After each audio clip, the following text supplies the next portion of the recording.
내용은 그 사도 바울이 그 아테네에 가서 그 하나님을 알지 못하고 있는 그 우상숭배에 빠진 사람들에게 설교를 하는 그런 내용들이에요. 그래서 이게 이제 약 한 2000년 전 정도 된, 그러니까 한 1900년 정도 된 그 설교죠. 그래서 이 설교를 제가 이거 뽑았어요. 왜냐면은 우리가 전도서에 보면은 해 아래 새 것이 없다고 그랬거든요. 지금 있는 것도 이전에 있었고, 지금 현재 모든 것들이 예전에 다 있었던 거예요. 그러니까 이 하나님께서는 이 세상에 어떤 그 새로운 것들이 항상 이렇게 다시 반복된다고 그렇게 말씀하시거든요. 마찬가지로 이때 그 아테네에서 그 우상숭배를 하는 그런 사람들을 사도 바울이 그 보고서 그 사람들에게 이제 하나님 말씀을 이제 선포를 하게 돼요. 좀 전에도 우리 형제님이 말씀하셨지만 우리가 선포하는 거, 이게 외치는 거는 정말 우리 그리스도인들만 할 수 있는 것 같아요. 왜냐하면 그 부활하신 주님을 직접 본 그 제자들, 그리고 그리스도인들, 그리고 그분의 그 성령을 받은 우리들은 사람들에게 그 증거가 있기 때문에 우리는 담대하게 우리는 이제 외치거든요. 마찬가지로 이때도 사도 바울이 이 아테네에 가서 이 우상숭배하는 사람들한테 과감하게 이제 복음을 외쳐요. 근데 우리가 이게 은혜스러운 게 뭐냐면은 우리가 알고 있는 이 복음이 우리는 사실 너무 쉽게 구원을 받다 보니까 이게 얼마나 귀중한지 우리가 잊을 때가 있어요. 근데 여러분 우리 주변에 한번 이렇게 오래 교회 다니셨던 분들 아니면 공부를 많이 하셨던 분들한테 한번 이 진리에 대해서 한번 물어보세요. 그러면은 대부분의 사람들이 이 복음을 잘 몰라요. 그 성경에 있는 물론 성경에는 복음이 한 가지만 있는 게 아니에요. 이게 우리가 몇 가지 복음이 있는데 우리가 구원 얻는 그 복음, 바로 이 은혜의 복음, 지금 우리 시대에 선포되는 이 은혜의 복음에 대해서 대부분의 사람들은 이 쉽고 간단한 복음을 몰라요. 그래서 우리가 이걸 과감하게 외치는 거예요. 누구든지 이 은혜의 복음을 받아들이고 예수 그리스도를 영접하기만 하면 그는 누구든지 구원을 받는 거예요. 그래서 제가 며칠 전에 이제 제가 설교 준비를 하면서 제가 유튜브 영상을 이렇게 좀 찾아보다가 뭘 봤냐면은 그 조던 피터슨이라고 하는 아주 그 유명한 지식인의 그 유튜브를 보게 됐어요. 근데 그 사람이 누구냐면은 그 하버드대 교수 출신이에요. 교수 출신이고 굉장히 이제 이 영향력 있는 지식인 안에 드는 세상에서 영향력 있는 지식인 안에 드는 한 사람인데 제가 왜 그 영상을 보게 됐냐면 그 제목에 그런 게 있더라고. 조던 피터슨의 회심.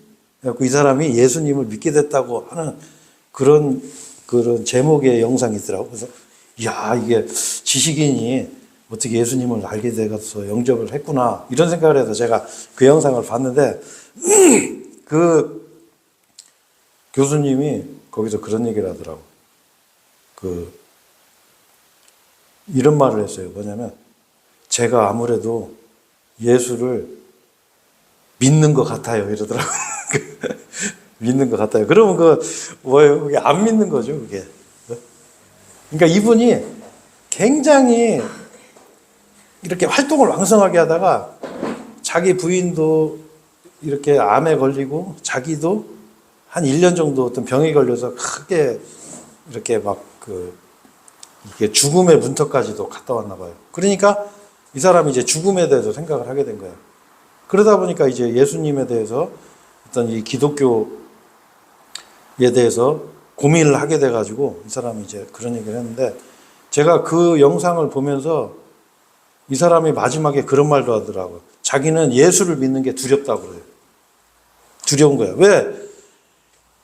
이 사람은 지식인이에요.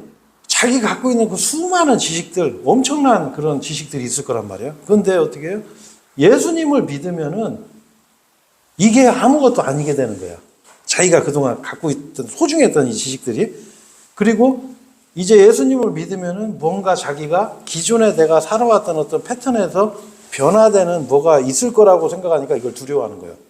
그래서 제가 그걸 보면서 그런 생각을 했어요. 야, 정말 우리가 받은 이 은혜가 얼마나 귀한 건지 제가 그거를 이제 생각하면서 제가 이 말씀을 보게 되는데, 요거 사도행전 17장은 이렇게 책갈피로 이렇게 껴놓으시고, 요 고린도전서 한번 보시죠. 고린도전서 2장 한번 보세요. 고린도전서 2장 8절부터 제가 읽겠습니다. 이 지혜는 이 세상 통치자들 중에서는 아무도 몰랐노라. 이는 그들이 그것을 알았더라면 그들은 영광의 주를 십자가에 못 박으려 하지 않았을 것이기 때문이라. 그러나 기록된 바와 같으니 하나님께서 그분을 사랑하는 자들을 위하여 예비하신 것들은 눈이 보지도 못하였고 귀가 듣지도 못하였으며 사람의 마음속에 들어온 적도 없었느니라 하였도다. 자, 이제 여기 한번 보세요. 자, 우리가 이 말씀 8절에 보면은 이 세상 통치자들은 아무도 몰랐어요. 왜? 몰랐기 때문에 예수님을 그들은 어떻게 해요? 십자가에 못 박혀 죽인 거예요. 이 세상 사람들은 예수님이 누군지를 몰라요. 심지어 우리가 목사라고 하는 분들도 예수님을 모르는 사람들이 많아요. 그래서 제가 전에 어떤 목사님이 이 설교를 하는데 계속 예수 이렇게 하고 예수님자를 안 붙이는 거예요. 그래서 제가 한번 그때 제가 댓글로 제가 남겼어요. 예수님은 하나님이신데 왜 예수님한테 반말하십니까? 이렇게 제가 한번 댓글 한번 올린 거 있었거든요. 예수님이 누군지 몰라요, 세상 사람들은. 근데 9절에 보면은 하나님께서 그분을 사랑하는 자들을 위하여 예비하신 것들은, 이 예수님을 사랑하는 자들, 그 예수님의 사랑을 받아들이고 그 사랑이 뭔지 알고 그걸 받아들이고 그러면 어떻게 해요? 우리도 예수님을 사랑하게 되죠. 예수님은 우리를 죽기까지 사랑하셨단 말이에요. 그렇죠? 그냥 사랑하신 게 아니에요. 죽어서 죽기까지 그 피 흘리면서 우리를 사랑해 주셨어요. 근데 그 자들을 위해 예비하신 것들은 뭐예요? 눈이 보지도 못하였고 귀가 듣지도 못하였고 사람의 마음속에 들어온 적도 없는 거야. 이런 거예요. 자, 그러면 우리가 이렇게 생각할 수 있어요. 야, 이게 천국이 이런 건가 보다. 눈이 보지도 못하였고 귀가 듣지도 못하였고 마음속에 들어온 적도 없는 것을 하나님께서 예비하고 계셨나 보다. 이렇게 생각할 수도 있어요. 그 틀린 말은 안 해요. 하지만 뭐예요? 우리에게 주신 은혜도 이거와 동일해요. 자, 눈이 보지도 못했어요. 왜? 자, 우리가 눈이 왜 못 봤을까요? 여러분 한번 잘 생각해 보세요. 자, 창조주 하나님이 인간의 모습으로 이 세상에 오실 거라는 거 여러분 누가 그걸 상상이나 하겠어요? 누가 그걸 받겠어요? 하나님 본 사람이 없단 말이에요. 보지도 못했어요. 근데 하나님이 인간의 몸으로 오셨어요. 그래서 우리를 그걸 성경에서는 뭐라고 그래요? 엠마누엘이라고 그래요. 우리와 함께 계시는 하나님. 자, 그리고 귀가 듣지도 못했어요. 들어본 적이 없는 거예요. 그 하나님의 그 진리를. 자, 그리고 사람의 마음속에 들어와 본 적도 없는 거예요. 우리가 상상할 수도 없는 그런 방법으로 하나님은 우리를 구원하셨어요. 그게 뭐냐? 바로 하나님은 친구를 위하여 목숨을 버리는 것보다 이보다 더 큰 사랑은 아무에게도 없느니라. 이런 사랑은 여러분, 이건 하나님만 할 수 있는 사랑이에요. 하나님만.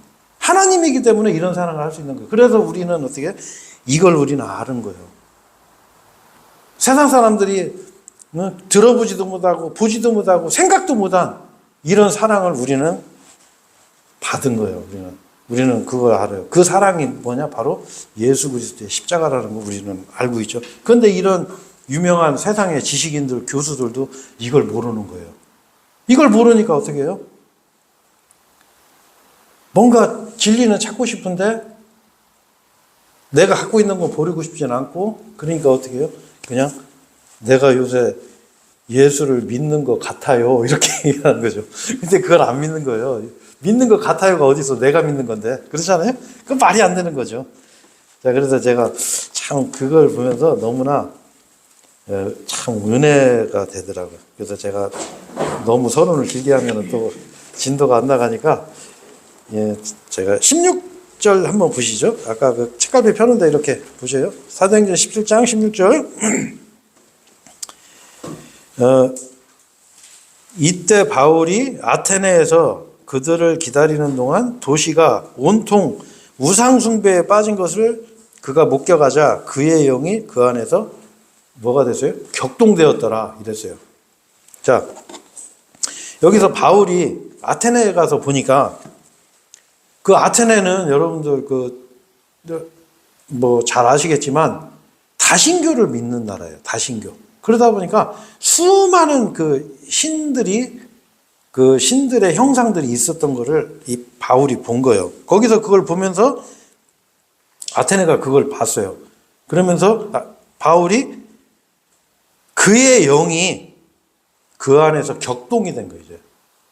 격동이 됐는데, 자, 그러면 우리가 우상숭배를 사람들이 왜 하는가?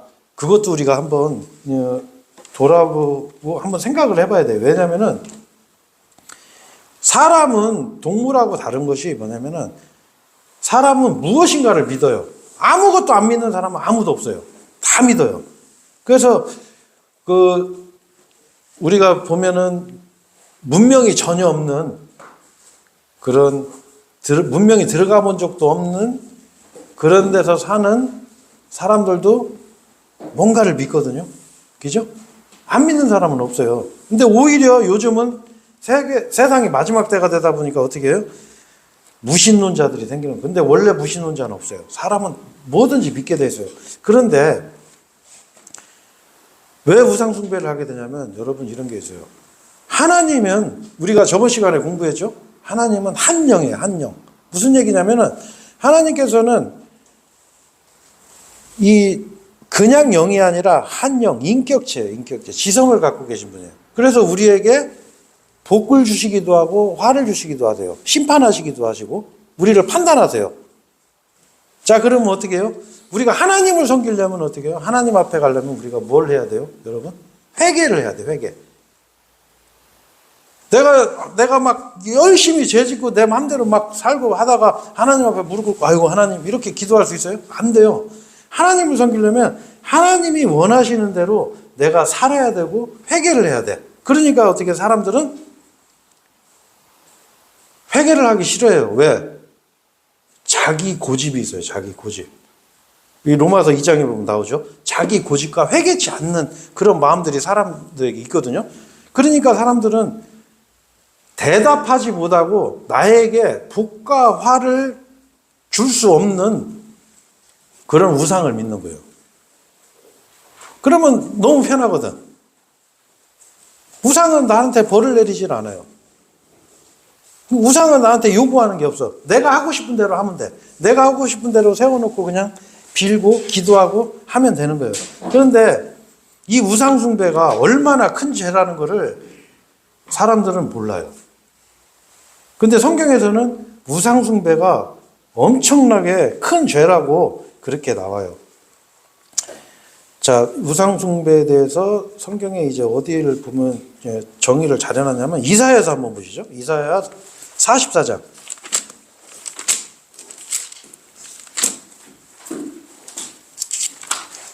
이사야 44장.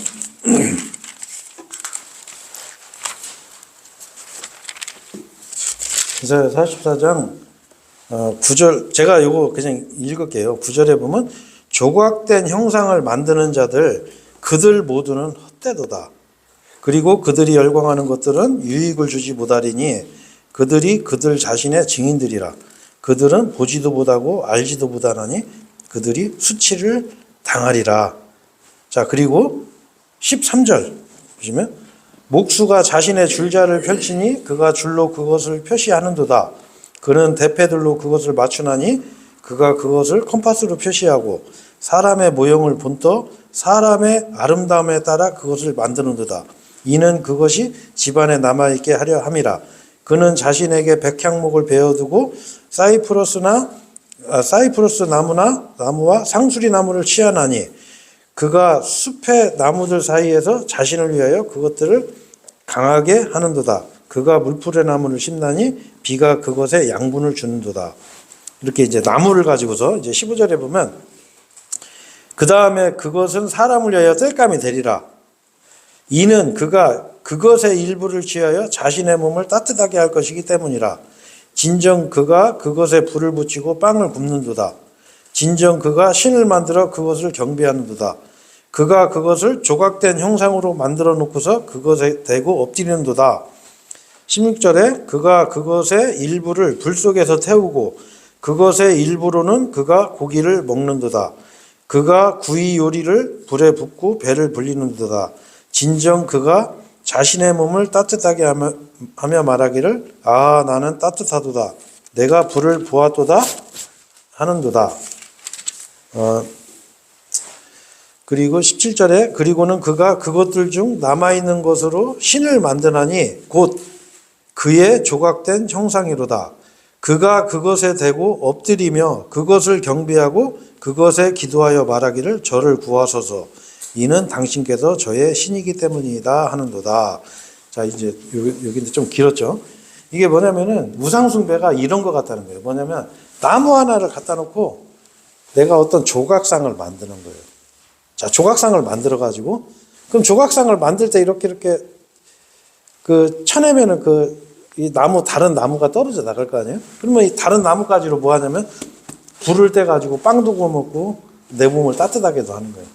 근데 하나는 불 떼서 빵을 구워 먹는 데 쓰고 하나는 어떻게 세워놓고 내가 나의 신이여 나를 구원해 달라고 기도를 하는 거예요. 이렇게 우상숭배라는 거는 이렇게 우매한 거라는 걸 이제 하나님께서 말씀하시는 거거든요. 그래서 우리가 율법에 보면은 첫 번째와 두 번째 하나님의 명령이 동일한 명령이에요. 첫 번째는 뭐냐면 나 외에 다른 신을 두지 말지니라 그랬어요.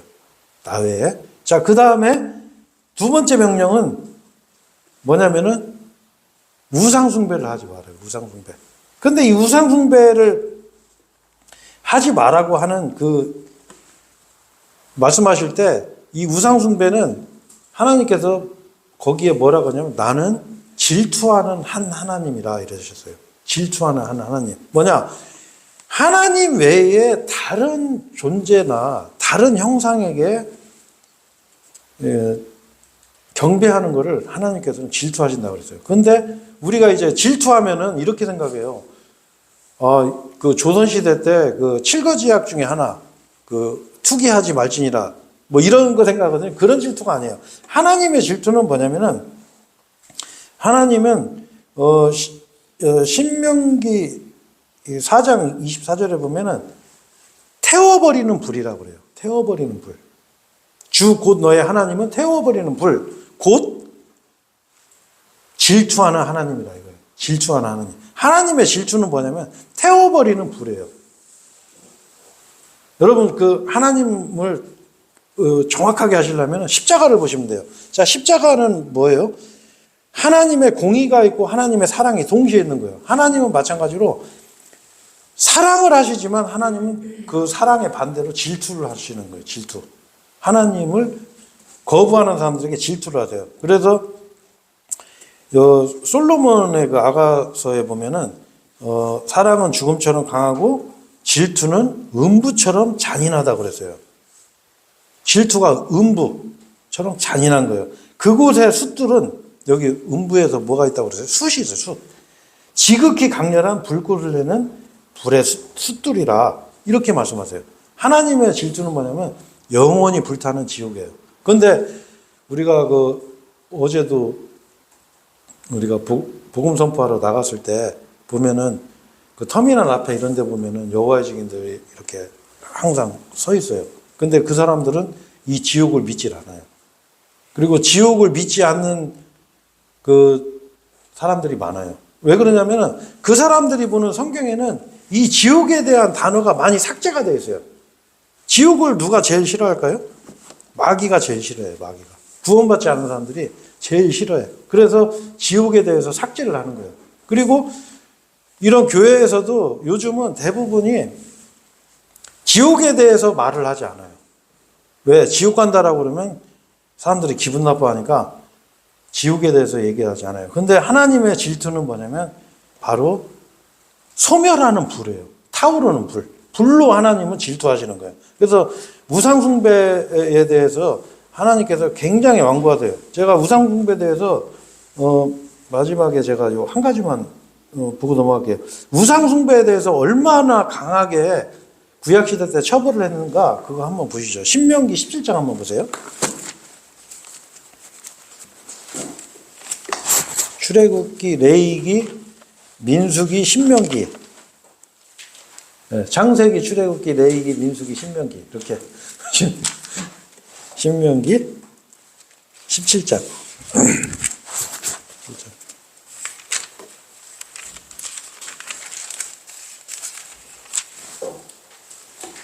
찾으셨어요? 17장 3절에서 7절 이것도 제가 읽을게요. 그리고 해와 달이나 하늘의 군대 중 어느 것이라도 내가 명령하지 아니한 다른 신들에게 가서 섬기고 그것들에게 경배한 경우, 이것도 이제 우상숭배죠. 우리가 보면은 태양신을 섬기고 이런 거 다 창조물들이에요. 이런 달이나 이런 별들이나 이런 거. 근데 이런 거 경배한 경우에, 그리고 그것이 너에게 알려져서 내가 그것에 관하여 듣고 부지런히 조사하였는데 보라, 그러한 가증함이 이스라엘에서 벌어진 것이 사실이고 명확한 사항인 경우에, 자, 우상숭배를 한 게 조사를 했는데 명확한 사실인 경우에, 그때 너는 그 사악한 짓을 저지른 남자나 여자를 너의 성문으로 끌어낼지니 그들 곧 그 남자나 그 여자가 죽을 때까지 그들을 돌로 칠지니라. 자, 여러분, 그 우상숭배하는 사람들은 뭐 어떻게 해요? 돌로 치라고 그러죠. 근데 돌로 쳐 죽이는데 방법도 정확히 나와요. 죽어 마땅한 자는, 누가 죽어 마땅한 자예요? 우상숭배하는 사람들. 두 증인이나 세 증인의 입으로 사형에 처할지니라. 그러나 증인 한 명의 입으로는 그를 사형에 처하지 말지니라. 먼저 증인들의 손에 그의 위에 있게 하고 그를 사형에 처할지니 그러고 난 후에 모든 백성의 손이 사형에 참여할지니라. 그리하여 너는 너희 가운데다 악을 치워버릴지니라. 자, 여기 한번 보세요, 이제. 자, 옛날에는 그 우상숭배한 사람들을 어떻게 했어요? 돌로 쳐 죽여줘요, 돌로. 사형에 처하는 거예요, 사형에. 정확하게 조사해서. 자, 근데 우리가 요즘 사람들은 우상숭배를 어떻게 하죠? 물론 이렇게 우상숭배하는 사람들도 있어요. 우상에 실제로 섬기는 사람도 있지만 요즘은 우상이 많아요, 여러분. 그 우상 중에 하나가 여러분 뭐가 있죠? 네? 네, 아이돌도 있고 또 스마트폰도 있어요. 스마트폰. 스마트폰. 거기에 빠진 사람들은 요즘은 우상이 많아요. 제가 아는 어떤 할머니도 어떤 그 가수에 빠져가지고 그 보라색 그 티만 입고 그 가수 공연을 막 따라다니고 막 그러세요. 근데 그것도 우상숭배하는 거예요. 그것도 하나님 질투하세요. 자, 그런 사람들의 처벌을 어떻게 됐어요? 네? 어떻게 되겠냐고. 우리 옛날 구약의 기준으로 봐요. 이분들은 어떻게 해요? 하나님께서 심판하시는 거예요. 우상숭배하는 거. 그래서 이 우상숭배가 아주 결코 작은 죄가 아니다. 이거 아셔야 돼요. 아주 무서운 죄예요. 자, 다른 신을 내가 섬기는 거, 우상숭배하는 거, 이게 동일한 죄예요. 이게 하나님 명령 중에 첫 번째, 두 번째 명령. 그래서 우리가 하나님만 섬기는 그 조심하셔야 돼요.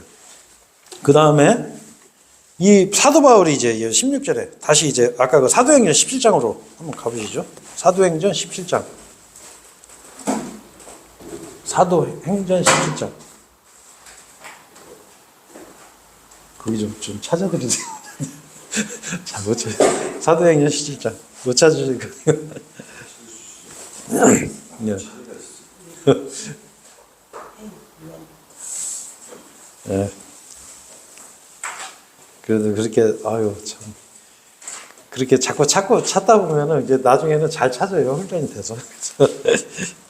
자, 사도행전 17장 16절 아까 보면 근데 이 우상숭배를 보고 했는데 이 바울이 그의 영이 그 안에서 격동이 된 거예요. 격동이.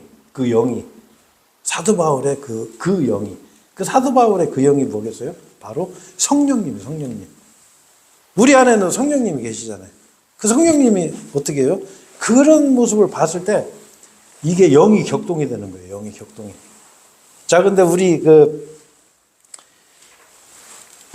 요즘 교회들은, 요즘 교인들, 이 마지막 시대의 교인들은 특징이 하나 있어요. 뭐냐? 격동을 하지 않아요.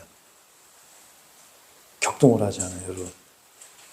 내 주변에 내 가족들, 내 친구들, 내가 아끼고 사랑하는 사람들이 우상숭배를 하고 그들이 구원을 받지 않아도 격동을 하지 않아요. 그렇죠? 우리 이거 생각해 봐야 돼요. 우리 성령님이 왜 격동하는지 우리가 이걸 알아야 돼요. 자, 제가 며칠 전에 어떤 일이 있었냐면은 제가 우리 가게 앞에 어떤 아주머니가 그 쓰레기 봉투에다가 해가지고 그 교회 나오시라고 막 이거 나눠드리고 있더라고요. 그래서 제가 저한테 주시길래 제가 아유, 예, 감사합니다. 그래서 아유, 이렇게 고생하시네요. 그러면서 예, 저도 복음을 전하는 사람입니다. 그래서 혹시 제 유튜브 한번 이렇게 보시고 말씀을 한번 복음 설교도 한번 들어보십시오. 그러니까 그분이 저한테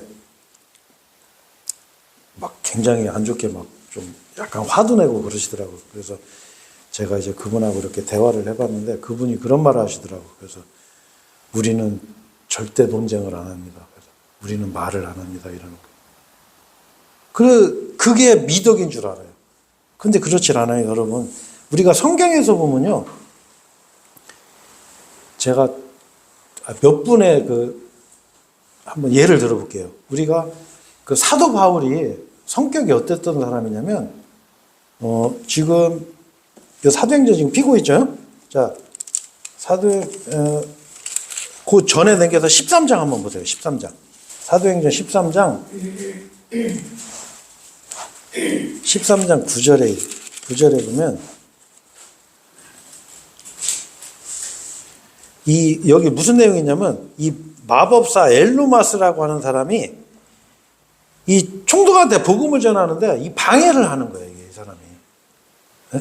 복음을 전하는데 방해를 하니까 9절에 보면 사울, 가로 열고 바울이라고 불리니라 이 바울이 뭐라고 하냐면 성령님으로 충만해져서 그의 두 눈을 그에게 고정하여 이같이 말하였더라. 오 모든 감교함과 모든 해로움으로 가득한 너 마귀의 자식아 이랬어요. 이거 한번 보세요, 여러분. 한번 보세요. 자, 9절에 보면 사도 바울이 어떻게 해요? 성령님으로 충만해갖고 뭐를 해요? 두 눈을 그에게 고정하여. 이게 뭔 소리예요, 이게? 짜려본 거예요, 짜려본 거.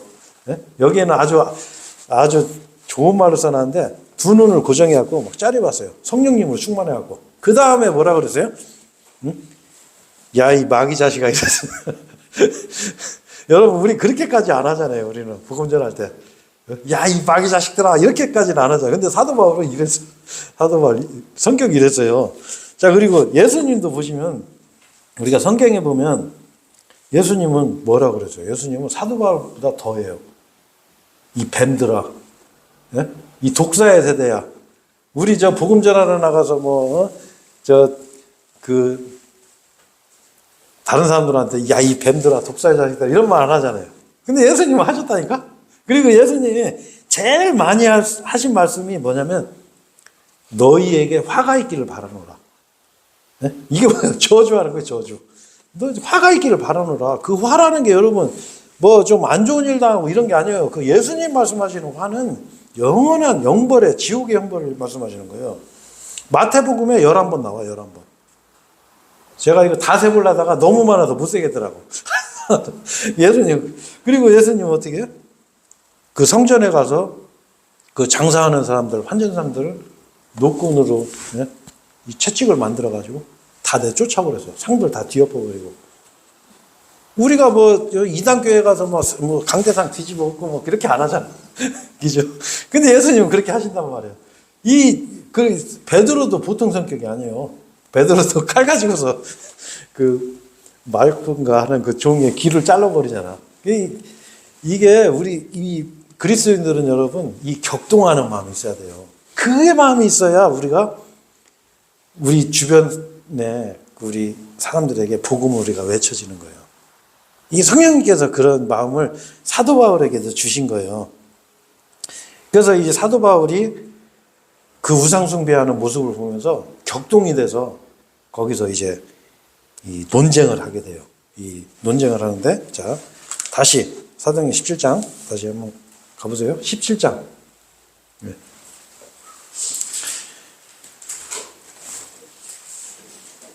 아이고, 오늘도 금방 또 시간이 다 지났네. 예. 오늘은 어차피 제가 이제 이 사도 바울의 본격적인 설교가 들어가기 전에 사도 바울이 어떤 마음으로 그 설교를 들어가는지 거기까지만 제가 오늘 설명을 할게요. 여기 보시면은 이제 18절에 보면 그때 에피쿠로스 학파에 속한 철학자들과 스토아 학파에 속한 철학자들이 그와 조우하였더라. 그리하여 어떤 이들이 말하기를 이 말쟁이가 무엇을 말하려고 하는가 하였고 다른 어떤 이들은 그는 타국신들의 한 전파자로 보인다 하였더라. 이는 그가 그들에게 예수님과 부활을 선포하였기 때문이라. 자, 사도 바울이 거기서 철학자들하고 만났어요. 근데 거기서 만난 철학자들이 여러분 학교 다닐 때 안 졸고 좀 들으셨으면 다 아실 거예요. 뭐냐? 에피쿠로스 학파 배우셨죠? 네? 그 다음에 스토아파. 그랬어요. 이 에피쿠로스라는 건 뭐냐면 인생은 그러니까 죽으면 끝이다. 이게 그냥 단순하게 이렇게 생각하시면 돼요. 에피쿠로스 학파가 주장하는 게 인생은 죽으면 끝. 무로 돌아간다. 그러니까 어떻게 해요? 살아있을 때 좀 즐기면서 살자. 이게 에피쿠로스 학파의 주장이에요. 근데 이렇게 주장하는 사람들도 있어요. 여호와 증인들은 실제 이렇게 믿거든요. 죽으면 끝이라고 생각해요. 그리고 스토아 학파들은 뭐냐면은 이걸 어떻게 설명해야 되나? 이 뭐랄까 어떤 그 내면의 절제, 어떤 내면의 영적 세계에서 뭔가 이렇게 만들어지는 거를 중요시 여겨요. 그래서 요즘 이제 동양 철학, 뭐 도교나 불교나 아니면 요즘 뉴에이지 운동에 이런 게 많아요. 그리고 실제로 미국의 그 대기업들 CEO들이 여기에 많이 빠져 있어요. 그래서 이 명상을 하고 막 이러거든요. 그래서 이게 스토아 그 철학자들의 그 주장인데 이 에피쿠로스나 스토아 철학이나 이게 사실 지금 현 세상에도 이게 그대로 있어요. 그래서 우리가 이제 어른들이 그런 말 많이 하세요. 젊을 때 해볼 거 다 해보라고. 응? 이게 무슨 말이에요? 야, 죽으면 끝이니까 너 하고 싶은 대로 다 해봐. 근데 이게 에피쿠로스 주장이거든요. 그리고 스토아 주장은 뭐예요? 요즘 스토아 철학 주장하는 사람들이 어디에 많이 있죠? 교회에 많이 있어, 교회에. 교회에 가서 수련을 하는 거예요, 수련. 외치는 게 아니라. 진짜 그래요. 그리고 요즘은 또 어떤 철학이 유행하냐면 요즘은 유행하는 철학이 그 유물론이에요. 유물론은 뭐냐면 물질이 우선이다. 그러니까 물질에서 모든 게 나왔다고 주장하는 게 유물론인데 그 유물론을 크게 이제 두 가지로 나눌 수가 있는데 첫 번째가 뭐냐면 정반합의 원리. 정반합이 뭐냐면 이런 거예요. 이 컵이 있어요. 그러면 이 컵을 부정을 하는 거야. 이게 왜 이렇게 생겼지? 그러면서 발전을 하는 거예요. 이게 정반합의 원리거든요. 이게 우리가 흔히 이걸 이제 변증법이라고 그러는데 그러다 보니까 이런 그 사상이 여러분 어디까지 들어가냐면 신학교. 이 신학 공부하는 사람들이 들어가는 거예요. 그러니까 이 사람들이 우리 같이 성경을 하나님 말씀으로 믿는 게 아니라 이걸 비판을 해버려요. 이게 진짜일까? 이게 왜 이렇게 썼지? 이거 거짓말일 수도 있는데? 이렇게 하는 거예요, 이게. 이 불신의 시대. 그리고 유물론의 또 한 가지는 뭐냐면 양질전화라는 게 있어요. 양질전화가 뭐냐면 물질이 늘어나면 질이 바뀐다는 그 주장을 해요. 예를 들어서 우리가 좀 이게 예로 맞는지 모르겠지만 한 가닥의 실을 다 꽈버리면 이게 뭐가 돼요? 천이 되잖아요, 천. 양질전화. 그러니까 모든 걸 물질로 설명하는 거예요. 그래서 사람들이 모이면은 어떻게 해요? 과학이 발달하고 더 나은 세상이 이루어지고, 쉽게 해서 뭐 유토피아가 생길 거다. 이렇게 주장하는 게 교회에서도 그렇게 주장을 해요. 교회에서도. 그걸 뭐라고 그래요? 우리가 좀 전문용어로 후천년주의라고 그러는 거예요. 우리가 열심히 복음 전하고 열심히 세상에서 좋은 일 많이 하고 그러면 어떻게 해요? 세상이 좋아져 갖고 천년왕국처럼 좋아진다. 그러면 나중에 예수님 오신다. 이렇게 주장하는 그게 다 이런 그 잘못된 철학에서 다 비롯된 거거든요. 그런데 사도 바울은 뭐를 선포했어요? 예수님과 부활을 선포했어요. 예수님과 부활. 자, 우리가 저번 시간에 배웠죠. 자, 예수님 외에는 나는 곧 요한복음 14장 6절에 나오죠. 나는 곧 길이요. 예수님 외에는 더 웨이, 길이 없어요. 더 웨이. 하나님께 갈 방법이 없는 거예요, 여러분. 뭐 스토아 철학 뭐 거기서 뭐 도를 뭐 100번 깨달아도 소용없어요. 예? 뭐 절에 가서 뭐 평생 죽을 때까지 수련해갖고 나중에 해탈해도 해탈하면 뭐예요? 깨달아서 그러면 뭐 하냐고. 하나님 앞에는 못 가요. 하나님 앞에 갈 수 있는 유일한 길은 뭐냐면 더 웨이, 예수님밖에 없어요. 그 다음에 길이요. 그 다음에 뭐? 진리요. 그 진리. 그게 진리예요. 그 단순한 진리. 아까 처음에 얘기했던 눈으로 본 적도 없고 귀로도 들어본 적도 없고 마음에 들어와 본 적도 없는 그 단순하고 쉬운 진리. 너무나 간단하게 누구든지 구원받도록 했어요. 우리 어제도 나가서 그 거리에서 어제 3분 구원받았어요. 3분. 그 복음 그 자리에서 믿기만 하면 구원받는 거예요. 그 다음에 뭐냐면 생명. 예수님에는 생명이 없는 거예요. 왜? 여기 사도 바울이 뭘 선포했어요? 부활을 선포했어요. 부활. 왜? 예수님이 왜 부활하셨어요? 예수님이 이 사람들은 몰라요. 이 철학자들, 여기 아테네 사람들은 모르고 살고 있는 거예요. 근데 어떻게 해요? 예수님이 우리가 죄인 되었을 때 죄를 대신해서 죽으시고 장사 지내셨다가 성경 기록대로 사흘 만에 부활하신 거예요. 그 죄값을 예수님께서 이미 다 어떻게 해요? 지불해버리신 거예요. 그 피로 우리 죄들을 다 용서해 주신 거예요. 그런데 이 사람들은 몰라요. 그러니까 어떻게 사도 바울이 격동이 되는 거예요. 야, 이것만 알면 되는데, 이거 알고 예수 그리스도만 믿으면 되는데, 그러니까 어떻게 이거를 예수님과 이 부활에 대해서 선포를 한 거예요. 격동이 돼서. 그래서 여러분, 우리가 이런 이 사도 바울 같은 마음으로 우리가 이 복음 선포하는 게 그래서 이게 중요한 거예요. 우리도 거저받았기 때문에 우리도 그냥 선포해서 외쳐서 이걸 전해줘야 돼요. 그래서 이래요. 물론 우리가 이제 복음 선포 이렇게 같이 하는 분도 있고, 뭐 시간상 못 하시는 분들, 마음속으로 그냥 기도도 하시면 돼요. 기도하시고, 주말마다 형제들이 나가서 복음 외치는구나. 내가 비록 나가지는 못하지만 하나님께 기도해서 형제들이 복음 선포해서 많은 혼들이 구원받을 수 있도록 그렇게 기도하시고 그렇게 동참하시면 돼요. 그렇게 같이 하시면 돼요. 그런 마음을 우리가 갖고 있어야 된다. 그렇게 이제 제가 말씀을 드리는 거예요.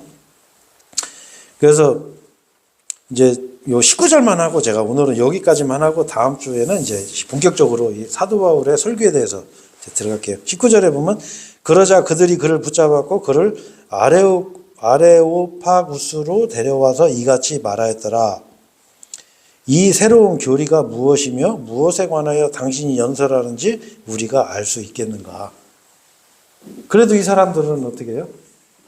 이거를 알고 싶어 하는 거야. 근데 이 현대 기독교인들은 어떻게 하죠? 복음 얘기를 하고 말씀에 대해서 얘기하면 어떻게 해요? 경계를 하고 말을 안 하려고 그래요. 저 얼마 전에도 제가 어떤 어르신, 성당 다니는 어르신 만났는데 제가 잠깐 복음을 복음을 제가 전해드리고 싶은데 어떻게 들어보시겠습니까? 그러니까 됐어요. 그럼 혹시 복음에 대해서 아시냐고 했더니 알고 있습니다. 그래서 그럼 저한테 잠깐 얘기 좀 해주시면 안 되겠습니까? 그러니까 그분이 뭐라고 하냐면 아주 인자한 표정으로 그러시는 거예요. 우리는 그런 얘기 안 합니다. 다 그렇게 하시는 우리는 그런 얘기 진짜 여러분 정말 이거 심각한 거예요. 왜 그리스도인들이 왜 입 다물고 다녀요? 왜 양복 입고 왜 절에 다니냐고. 중들이 그 입 다물고 그냥 평생 수련하는 거, 그게 그리스도인이 아니에요. 그리스도인은 어떻게 해요? 우리가 마음이 열려 있어야 돼요. 이 받아들이고 또 선포하고 이런 게 있어야 돼요. 이 사람들은 그래도 기본적으로 어떻게 해요? 그 사도 바울이 자기들이 몰랐던 거를 선포하니까 어떻게 해요? 초청하는 거예요. 이 새로운 교리, 이 교리 중요해요, 여러분. 교리 때문에 지옥 가는 거예요, 교리. 교훈이 아니에요. 뭐 개혁성경에 뭐 교훈과 책망과 바로잡음과 그거 아니에요. 교리, 독트린. 교리는 절대 안 바뀌면 안 돼. 원칙이 있어요. 그래서 우리가 이 말씀을 이렇게 공부하는 거예요. 그래서 우리가 이제 요즘은 이제 이 사람들이 입 다물고 사는 시대, 입 다물고 그냥 이런 사는 그런 시대인데, 우리 그리스도인은 절대 그렇게 살면 안 돼요. 우리는 선포하는 거예요, 선포. 내 가족. 아니, 내 가족이 지옥 가면 안 되잖아요. 예수님만 믿으면 되는데 얼마나 쉬워요. 네? 사람들이 상상하지도 못한 그 쉽고 은혜로운 방법으로 얼마나 이제 그 자리에서 구원받을 수가 있어요. 그래서 우리가 이 하나님의 말씀을 담대하게 선포하는 이런 사도 바울과 같은 그 영 안에서 격동되는 그런 게 우리 그리스도인한테 필요하지 않나. 그거 만약에 없다면은 그거 구하시면 돼요. 하나님한테 구하세요. 하나님 주세요. 그래서 이제 그런 이제 그리스도인이 됐으면 합니다. 그래서 오늘 이번 시간에는 이 설교 내용까지는 들어가기가 어려울 것 같고, 사도 바울이 어떠한 마음을 가지고서 이 아테네에서 이 설교를 했는지 제가 말씀드렸고, 다음 주에는 요 설교 내용으로 이렇게 제가 설교를 하겠습니다. 예, 그러면 제가 기도하고 마치겠습니다.